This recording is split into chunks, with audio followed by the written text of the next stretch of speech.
Welcome to Straight Line MTB, and unfortunately this will be our last bike review. Haha, just kidding. This will be our last bike review at this beautiful oasis of a home that we have. We are moving here in the next couple weeks, so we're going to be losing our beautiful backdrop, but we will continue to bring you as many new bikes as possible. So now let's talk about the newest member of the group.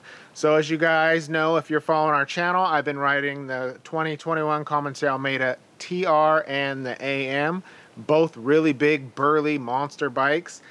And at my age and time in my life, I'm looking to get a little bit more fit and cover some more ground. So I purchased a bike in a category that I've never really considered. So this is the brand new 2021 YT Izzo. This is the pro race model. It's 130 front, 130 rear. It is definitely in the trail bike segment. Lot smaller than what I'm used to. I'm the type of rider, I just usually buy the big bike and just go smash. So I wanted to get something to cover a few more miles. So our pro race model and size large retails for $5,300. So what do you get for $5,300? Because that's a big chunk of change. So pulling this bike out of the box, I was very impressed. I've never owned a carbon YT bike. I did own a Capra, a 2018. So I'm a little bit familiar with the brand, but just looking at this bike out of the box, I was very, very impressed. Just the quality of the paint, the quality of the carbon fiber, and just the way it was set up was really nice. So for that $5,300, you're getting actually a pretty absolutely amazing package. You're getting all Fox factory suspension.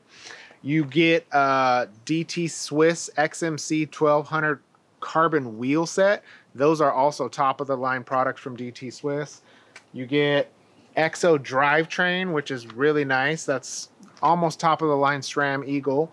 You get a Race Face Next carbon bar. You get the G2 RSC brakes. So you're getting a really amazing value for that price. So at $5,300, this is the most expensive bike I have purchased. And this is the first time I've ever ridden Fox factory suspension. Shockingly, of the many years and many bikes I've owned, I've never ridden the factory version of Fox stuff. So riding the Kashima coat stuff is pretty cool. It's got that nice gold bling. One thing I did swap out of the box was the DT Swiss carbon wheel. So if you're following me on Instagram, you see that I dented every rim that I've owned. So I'm a little bit weary of cracking a carbon wheel, so pulled those off. I put our Sun Ringblade Duroc 35 comps. They're a really cheap wheel set, but they are up to the task. They are very, very strong. They're not light. So I do have a set of XM 1501 aluminum wheels that are going to come that are going to lighten this bike up, because as it sits ready to ride the way I have it, it comes in at just a hair over 30 pounds. But out of the box with tubes, no pedals, this bike came in stock at 27.3 pounds. So it is still pretty light. Another item that I swapped was the front tire. I put the DHF and the 3C compound with the Exo Plus up front, just because that's a tire that I'm familiar with, and I kept the Forecaster on the rear. This bike comes with the great and awesome XO Eagle drivetrain, so I was a little bit bummed it's not the 2021 version with the 52 tooth. Not that I needed the 52 tooth, but it's always nice to have the most updated products. But this drivetrain will get it done. It's got the carbon cranks. And don't buy carbon crank boots for your model if you're getting this one, because it comes stock with them. I made the mistake, so now I have a backup set. One thing I wasn't jiving too much was the grips. They're a little bit hard, but we'll see how I get along with them. And then the G2 RSC brakes. Again, if you guys follow us, you see SRAM brakes, and I don't get along too well, but we're going to see. We're going to do a couple rides before we'll ultimately swap them to our favorite Magura MT Trail Sports. So now let's talk first ride impression. So I've owned this bike for 3 days, and of course I've ridden it 3 days in a row. But before I did that, I put our Laminex frame protection tape. If you guys want 20% off that, click the link below. It's an affiliate link. And also I did notice and was a little disappointed that on the down tube by the bottom bracket, where normally there's some sort of protection, rubber plate or something, there was nothing aside from some frame protection tape. So I put on some lizard skins, down tube protector just to protect that area a little bit. But first things first, let's talk about climbing. So instantly, coming off the Meta Brothers that are 35 and 37 pounds, that was the first thing that I noticed. Even just loading this bike up on the bike rack, it is super, super light. And it's really snappy. Even in the open position, I was reading that some people and some reviewers were saying it's a little squishy in the open position. I think you would think it is squishy in the open position when you have it in the locked, because you do feel it move a little bit when it's open. But I had no real issue. This thing is a rocket. I felt it was really, really fast. Another bike that I have ridden that I thought was a great climber was the 2020 Orbea Occam. And this definitely outshined the Occam on the climbs. It was a lot faster. It was more nimble. I didn't feel that drag like I do on some of the bigger bikes. So it was really refreshing for me to be able to ride a bike that I felt like it was taking the input and just really going. I mean, there's not much more I can say about this bike because it just climbs. Even in some of the technical sections, I didn't have any issue.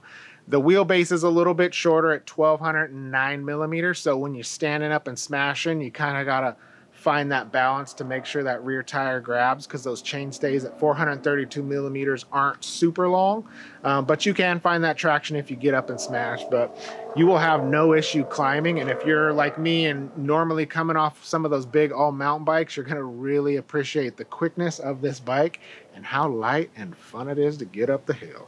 All right, so now we know that it gets up early in the morning, but how does she go down? So I was very, very nervous about this bike because it's in a category of a bike that I haven't ridden in a really, really, really long time. I like the big bikes and I like to point, shoot, and just smash. So I was a little concerned on how this bike was going to alter my riding style. But quickly, you know, I was very, very surprised. So on our first part of our test loop, it's fast, flowy, some jumps, some berms. This thing just being so light and a shorter wheelbase than I've been riding, it was super nimble. You're able to throw this bike around very, very easy and it'll do whatever you ask it to. It's really, really fast. I was very, very excited about that. I was going into the turns a lot faster than I was used to, but I was able to correct my steering a lot quicker than some of the big bikes I was riding. So that was a good surprise. On the flat parts of the trails, it really pushes you to start pedaling, where normally on those big bikes, I'll just kind of just take it and roll with it. On this bike, I was shifting and just pushing and pushing and pushing. This bike really asks you and begs you just to keep going and go real fast. And then, so the next section of our test loop gets into some steep hairpin turns with some chunk. So this is the part of the trail that I was getting a little bit nervous how this bike would handle, but with that sharp steering, it was able to just turn with a reckless abandon. I was able to get around a lot of those turns that I wasn't able to with the bigger bikes. And in the steep sections, it does feel a little bit more sporty than a bigger bike, which that's a given because it is a smaller bike, but it ate up some of that chatter really well. Just comparing it to the Orbea Occam that I had ridden is probably the closest comparison bike that I've had. While it didn't give up too much to that bike, this bike asks you to just slam it into the corner and hit those steep sections. You do have to pay a little bit more attention to your line, and you don't have that long wheelbase to kind of keep you more comfortable at real high speed. So you dial it back just a little bit, but I do feel like this light bike made it a little bit more fun to just kind of throw around those hairpin turns. And then the rocky stuff, you're really, instead of just plowing through it, I was popping off the rocks and kind of soaring over some of that nasty chunky stuff. So that was actually a lot of fun. All right, so the last section of my test loop is a black diamond, just nasty, junky, janky, rocky mess. And going into it, I took a few deep breaths before hitting and dropping in, because I knew that that trail is not what this bike was designed for. But just for the sake of comparison of the way I review bikes, I wanted to put it through the ringer. So of course I was expecting to have to dial back the speed and pick my lines a little bit more wisely, which it fared well because I was able to come out alive, but it wasn't a horrible experience. It actually handled that style of riding really well. It was still a lot of fun, but you know, dialed it back. I'm not gonna break my records on those trails, but you're able to hit nasty stuff. All right, thank you very much for joining us today on our first ride and impression reviews of the YT Izzo Pro Race. Don't forget to like this video and subscribe to our channel. That way you don't miss the long-term review, because we're just scratching the surface on this pretty amazing bike. And you also do not want to miss the reviews of our Commencal Meta TR and AM, and we will be doing a head-to-head battle review for both of those bikes. Don't forget to follow us on Instagram at straightline_MTB and all the social media platforms, even TikTok, and straightlinemtb.com. So if you guys have any questions about this bike or anything we can answer, comment below and let us know, and we will get back to you. And thank you for joining us.